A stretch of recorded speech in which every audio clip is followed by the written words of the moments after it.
Good morning. Welcome to another edition of Tech Tuesday presented by Delta Media Group, where we're kind of over the whole turkey thing on Thanksgiving. Turkey's just not cutting it anymore. This year it's brisket. It's smoked brisket for Thanksgiving. So, with that in mind and your Thanksgiving meal preparations all squared away now, we are going to take a look at AdWizard this week.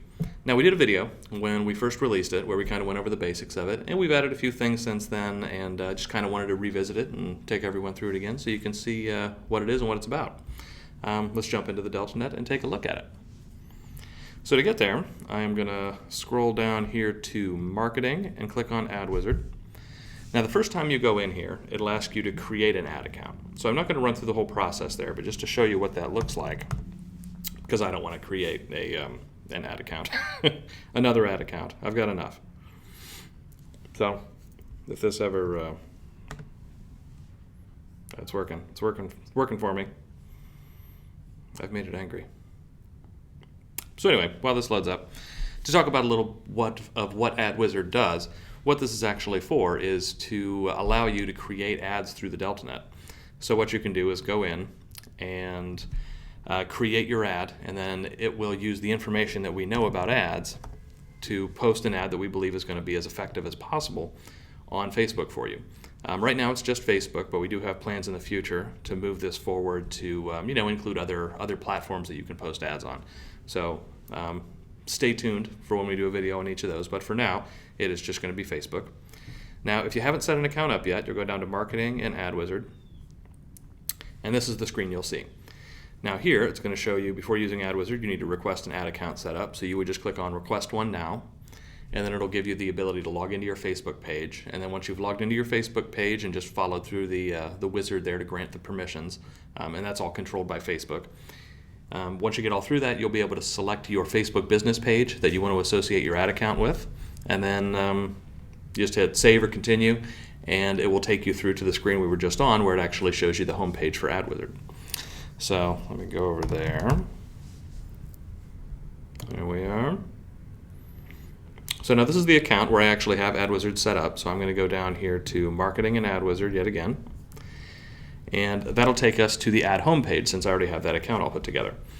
Now here we have some options along the top, and it also will show you any of the ads that you've created in the past and also the status of those ads.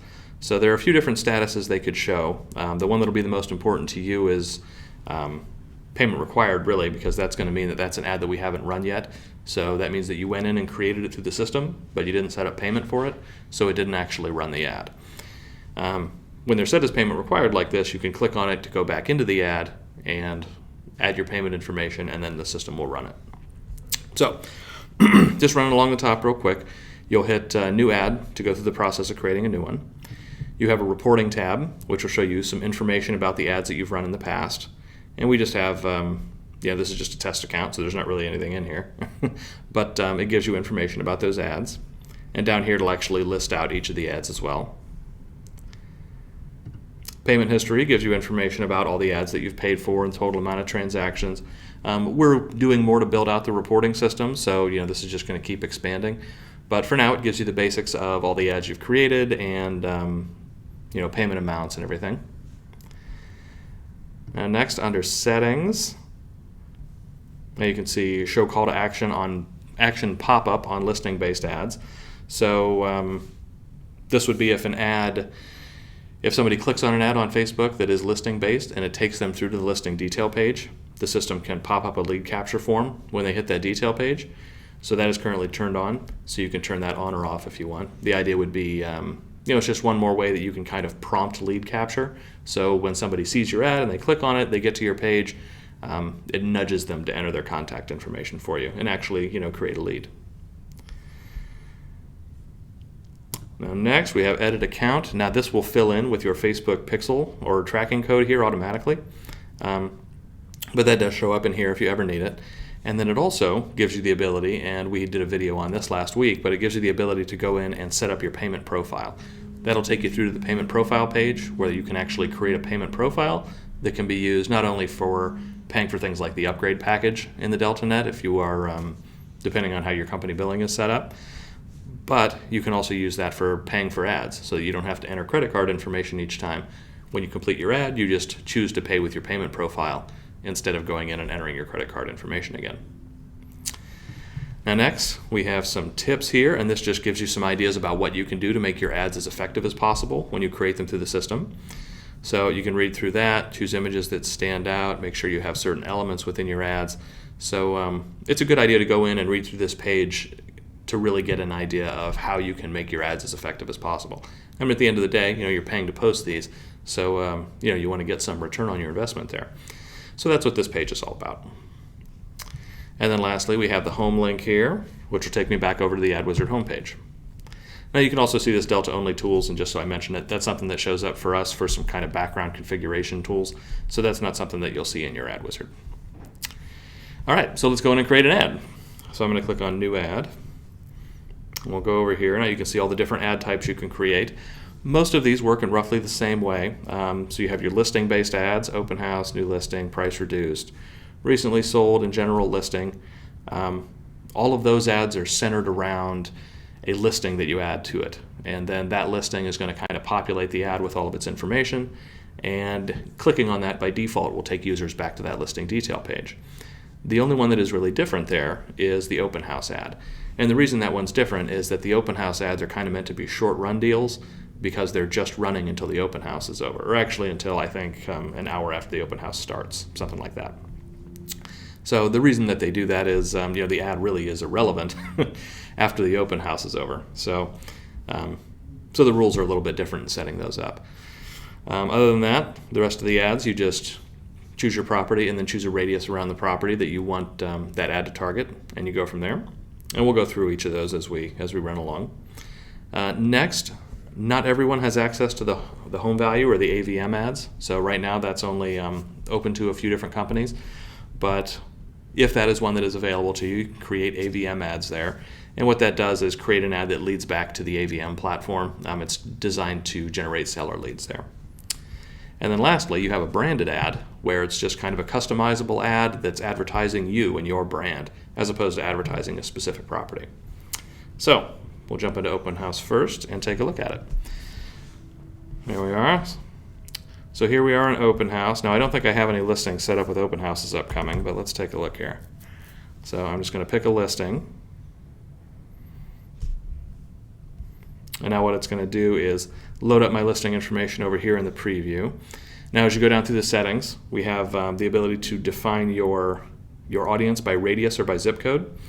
You can switch that back and forth. It's going to be radius by default, and the idea is that it's going to target a radius around this listing for this particular ad. But let's say that you have an ad that you want to advertise a listing that's more like a second home kind of a deal or a vacation property sort of thing. You're not necessarily going to want to market that ad in the same area that the listing is in. So if I have a beach house somewhere, maybe I want to market it to people like me in Ohio who might want to go to a beach house sometime instead of just other people that already live on the beach. So to do that, I can switch this to zip code, and then I can actually target the zip codes that I want. Zip code targeting is no longer available. Maybe you don't want to do that. This is the first I've seen this. Areas larger than your zip code being targeted with your ad. Okay, so you can target by zip code, but it just gets close. But that's the idea, that you want to target away from the area that the listing is actually in. So to do that, you would enter the zip codes that you want to roughly target here. Otherwise, we'll leave it on radius, and then you would just select what the radius would be.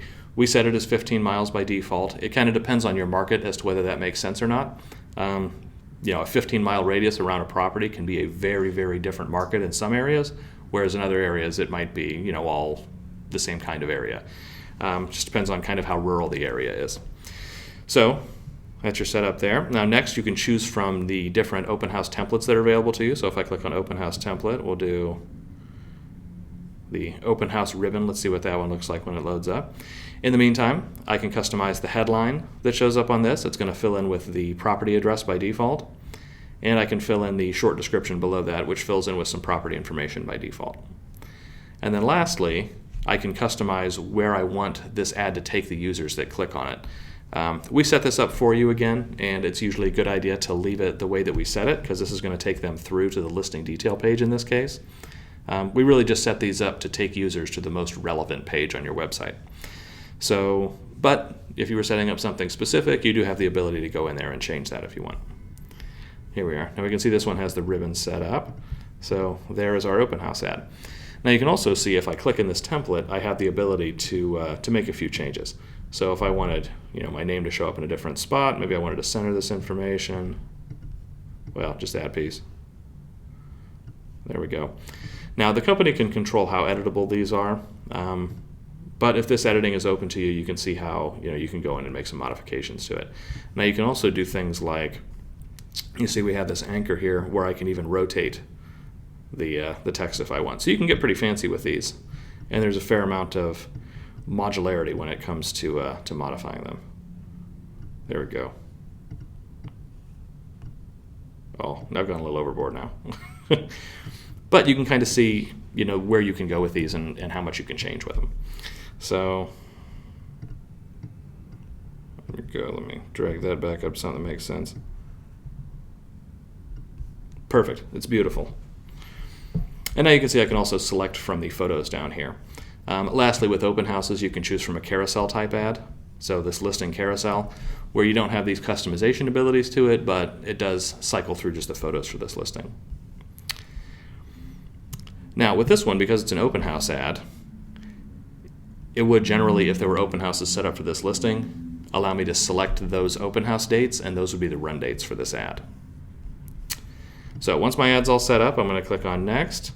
It's going to take me here. Now, because it's an open house ad, it gives me information about when it will run. So in this case, the ad will begin 1 day before the open house and end 1 hour before the open house is over.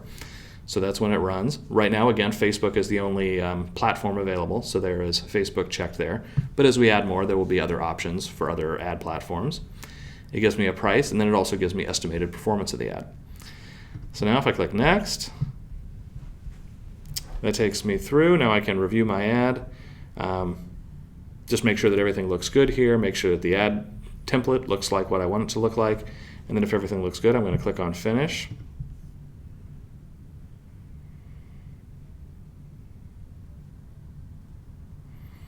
Now when I click on Finish, what it's doing is actually saving my ad, so that ad's being saved into the system.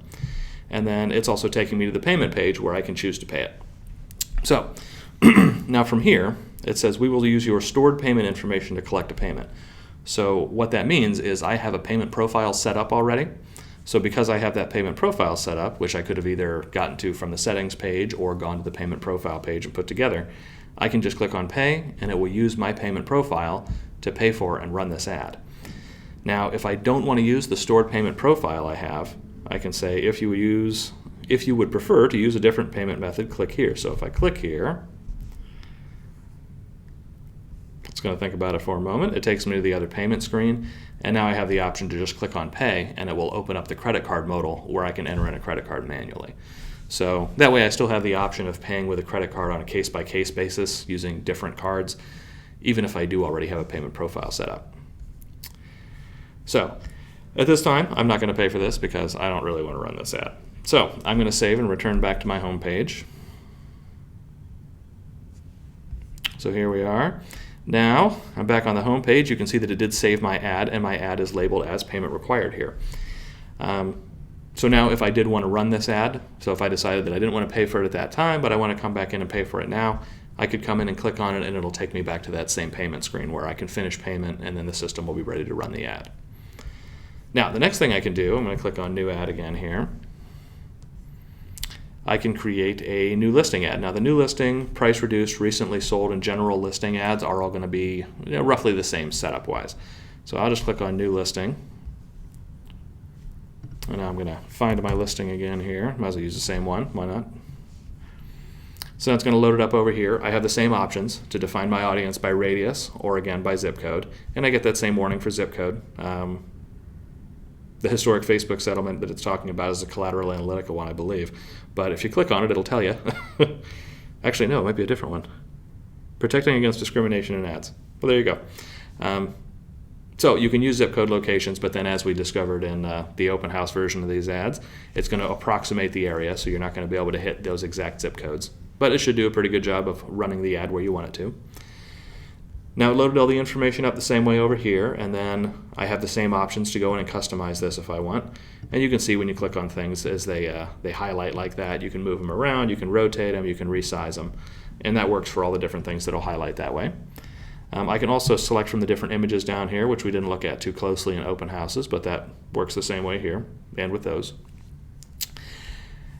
Now as I go down, I have my templates I can choose from if we want to see the listing carousel, just so we can look at it. There's nothing really customizable with these, but you can see that you do have the ability to cycle through the photos, which is kind of cool on those. And then the rest of these options are the same. The only thing particularly different here is you don't have the ability to select from open houses. So the last one we didn't see that because I didn't have an open house set up for that listing, but with this one I wouldn't have that option anyway, because now I'm just exhibiting a new listing in this ad. I'm not actually advertising like a specific open house.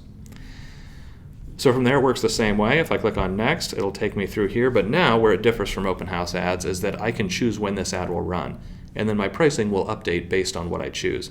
So right now it's going to run Tuesday, November 26th through Tuesday, December 3rd. If I wanted to run it for 2 weeks, I could click on the end date and just push that out a little bit, and you can see the price changed automatically to show me what the new price would be for the new date range.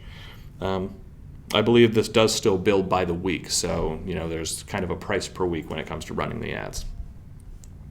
And again, it gives me the estimated ad performance and all the same information.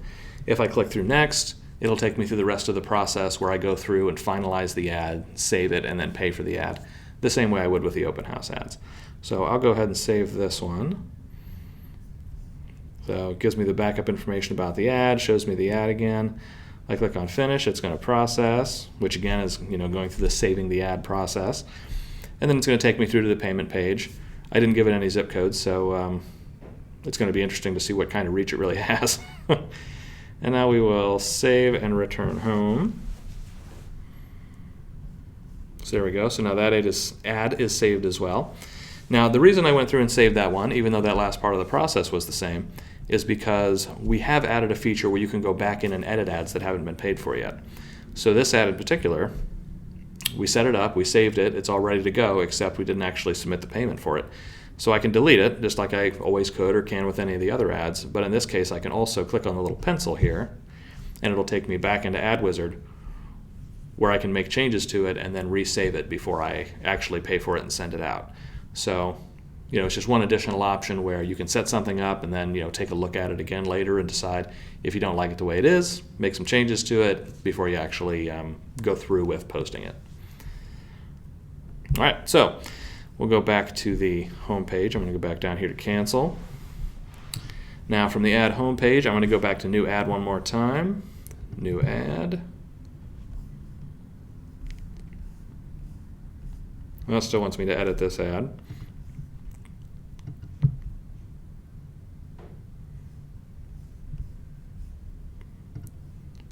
Just refresh this page for completion's sake.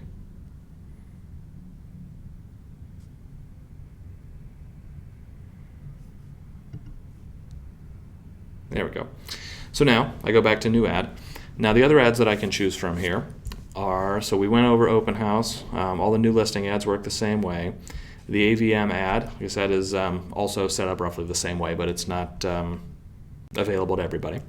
And then last we have the branded ad. So I'm going to click on the branded ad and take a look there.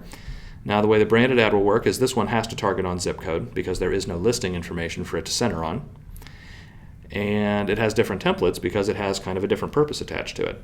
So you can see we have name subtitle, and that's getting that information from just my regular account. And if I go down here in headline,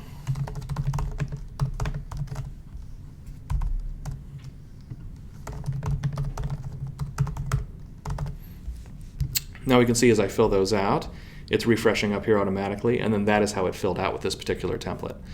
Now I can click on these templates. You can see we have several different ones here, so you can just kind of click on these, decide which one you like. And each time you select one, it's going to load up back here, and you'll get a look at it. You can also add a custom background, or you can select from some of the backgrounds that we have built in already. So right now it's on family ones by default. So if I click on this one, we can watch it load up here. Maybe. There we go. So you get the idea of what it'll build out here. Now the whole point of this is, as we go down, this one by default is just targeting your home page, which is usually where you want these ads to go. But if you had a specific landing page, anything like that you wanted to send these ads to, you could customize that here. Now I can also select from some different categories, and we're adding in different photos for different backgrounds here, different stock imagery that you can use for these. So the idea is you just build out your ad. You have a little more options as far as customizing these, and then once you have the ad you want, let's go with a gradient. That sounds fancy.